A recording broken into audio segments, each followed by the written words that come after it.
everyone, it's Deja from knitandcrochetverafter.com, and today we're making this stellar chevron crochet scarf.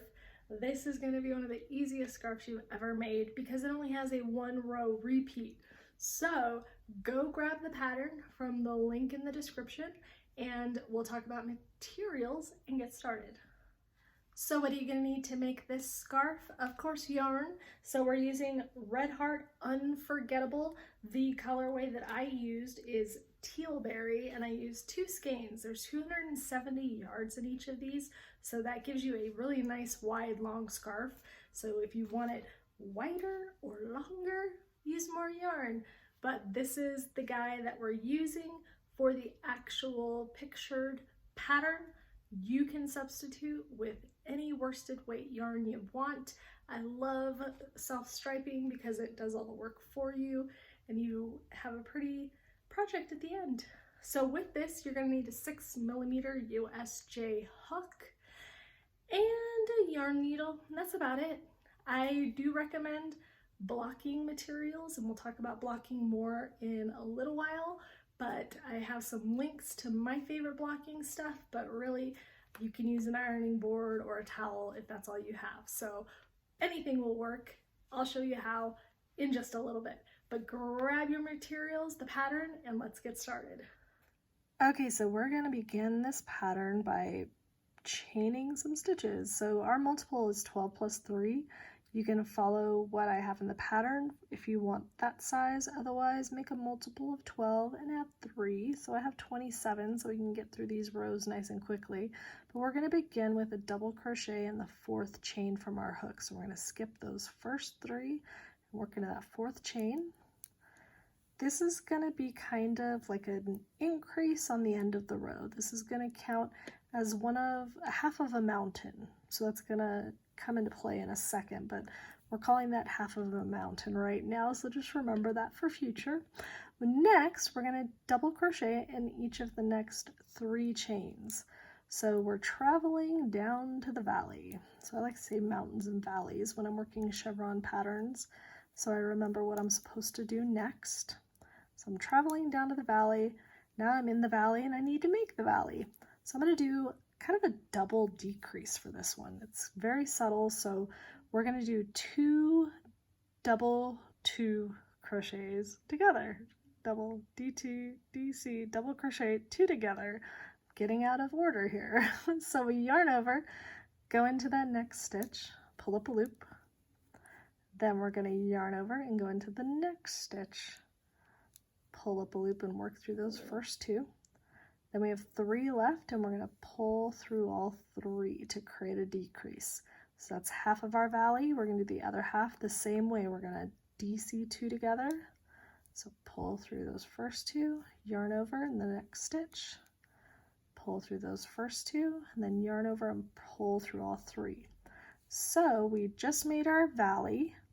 This is half of a mountain. We're going to go back up the mountain to make some more. So we're going to double crochet in our next 3 stitches. So if you kind of remember the valley and mountain, it helps you to memorize the stitch pattern so that you can do other stuff while you're working, because this is a very easy, pretty much 1-row repeat. So we've got 3. Now we're back at the top of the mountain and we're going to do some increases. So we're double increasing just like we double decreased here. So we're going to do 2 double crochets in the next stitch. Get some slack. And 2 double crochets in the next stitch. So we're creating our mountain, and if you remember at the beginning of the row, we said we had half a mountain.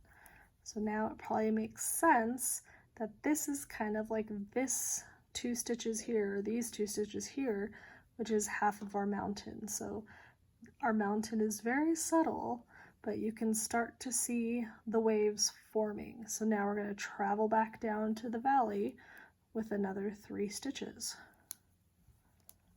So we got 1, 2, 3.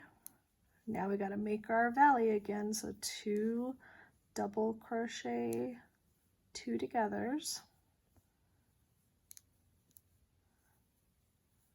There's our first one. Again, we yarn over, insert into the next stitch, pull up a loop, pull through 2, yarn over, next stitch, pull up a loop, pull through 2, and then pull through all 3. So there's another valley, back up to the mountain, which will be the end of this row. But if you have a wider one, that's basically what you're doing, is going up and down, doing 2 DCs together in the valley and 2 double crochets in 2 stitches in the mountain. So we're going to do 3 more double crochets to get back up to the mountain, and we're making the other half of the mountain in our very last stitch. So we're matching what we did in our first stitch by doing 2 double crochets in this last stitch. And that's pretty much the pattern, really. So what I like to do for my edges, especially if it's like a scarf with no border, I do a tall chain. So instead of chaining 3 and counting that as a double crochet as one of my 2 stitches for my half mountain, I'm going to do a tall chain the size of a double crochet, and then I'm going to double crochet twice into that first stitch. So a tall chain does not count as a stitch, and that eliminates the gap that you would normally get from having a chain 3. Then you just kind of mimic everything that you did below. So you're going to do 3 double crochets, 1 in each of the next 3 stitches. So there may be 2 rows in the pattern, but you're really just repeating what you just did, just now you're working into stitches instead of chains. We are in the valley, and when you're looking at it, the way that it should look is that you have your 2 DC 2 togethers from the row below. The first half of the valley is going to use the stitch to the right of it and that first valley, and then the second half is going to be the second valley and the stitch next to it. So as you're reading your crochet, you should be able to see if you're kind of starting and you're working into both the valleys, you're in the wrong spot, you missed a stitch somewhere, so go back and recount. So you have visual cues to make sure that you're on the right track. So same thing with our mountain, we're going to work 3 stitches back up to the top of the mountain, and we'll look at the visual cues for those. So here's our 2 mountain stitches. You can see 2 stitches coming out of one, and your 2 mountain stitches that you are working into should be the 2 very middle of those mountain stitches. So you should be doing 2 in this middle one, 1, 2, and then 2 in the middle of the next one. So look for those cues as you're working to make sure that you didn't forget a stitch or miss a stitch, because this is a good pattern to kind of watch TV or do other things while you're doing it, but you can get off just slightly if you're not counting or not paying attention to those visual cues. So keep going. You're going to work this scarf until you want to be done. So you can follow my instructions, or you can do it till you run out of yarn, or until it's as long as you want.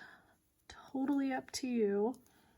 Then you're going to fasten off and weave in your ends, and we'll talk about blocking and why it is important for this project. So keep on going. This is all you're doing over and over again till you are done. So I will see you in a bit. Oh, and let me just talk about this chain 3 real quick since I'm here. You're going to work 2 stitches into the top of that chain 3, and that should be the only chain 3 you have if you're using the tall chain. Otherwise, every row at the end you'll be working into a chain 3, whichever you prefer. But make sure you do 2, otherwise you're going to beat off a stitch. So normally that's probably where you're going to miss the stitches if you forget to put 2 in the front end. So keep on going, make it as big as you want, and we'll talk about blocking in a minute. Okay, you've finished your scarf, and you probably still have some ends to weave in as well as I do. I wanted to show you though before I block it so you can see what a difference blocking is going to make. So you can see these edges are curling. You can see it's just kind of a little ripply, not, you know, if you like that ripple look, you can kind of see how it kind of ripples on itself. Stick with it. You might, you know, if that's what you like, that's cool. But if you want it to lay flat and you want it to kind of look its best, I highly recommend blocking, especially for your edges. So these little points or rounded edges, whatever it is that you're looking for, blocking these will get these to lay flat continuously rather than me pulling them to get them to lay that way and then they bounce back. So blocking does magical things for your projects. This, you'll notice, looks nothing like the finished picture because it hasn't been blocked. So if you want it to look something like the finished picture, block it. So stick it in water, let it sit for 20 minutes, squeeze it out, don't wring it, lay it flat. I love blocking boards. See the links below for my favorite ones. Otherwise, use a towel, ironing board, whatever you have on hand. If you don't have pins, I recommend pins. Go buy some pins, they're like $1. But if you don't, try to get it, you know, try to push it down as flat as you can get it, but the pins really help to get an even width. So if you're finding that your width is looking a little wavy because maybe you were stressed one night when you're crocheting and it's a little tighter in areas, blocking is going to help fix that. You can kind of stretch that out to match the rest of it, but you'll need pins to hold it in place until it dries. Once it dries, it looks like the picture that you see in the pattern because that's all it takes. I don't do anything else special, it's just blocking. So definitely block your project if you don't like how it looks right now. So I'm gonna go block this and then I'll show you the difference. Okay, I'm back from blocking and as you can see, I have nice crisp edges. My sides are nice and flat. You'll see from the video here of how I used an ironing board and a towel and some pins to get that out. I do have lace blocking wires on the edges, which I love for straight projects because it gets them completely straight on the edges and gets it the same width all along. So I do recommend those. I'll put a link to those as well, but those are super handy if your edges are a little wavy, like you might have had some stress and crocheted a little tight at certain parts. That's really going to help you out. It'll help stretch that out. So that is it. That is the Stellar Chevron crochet scarf. It's super easy. I hope you enjoyed making it. I, make these for everybody in different colors. They'll go with anything. So thanks for watching. I'm Deja with Knit and Crochet Ever After, and I'll see you later. Thank you guys for watching. Can you hear my wind chimes? It is really windy outside. I just wanted to throw a little Patreon pitch out to remind you guys that I have a Patreon page with lots of tiers and free goodies and behind the scenes and all this jazz, and just supporting me to make all of these free videos for people that are out there stuck at home. I would appreciate any level of support. So I'm just reminding you, go check it out if you haven't yet. I got lots of tiers and lots of goodies. So thank you all for watching.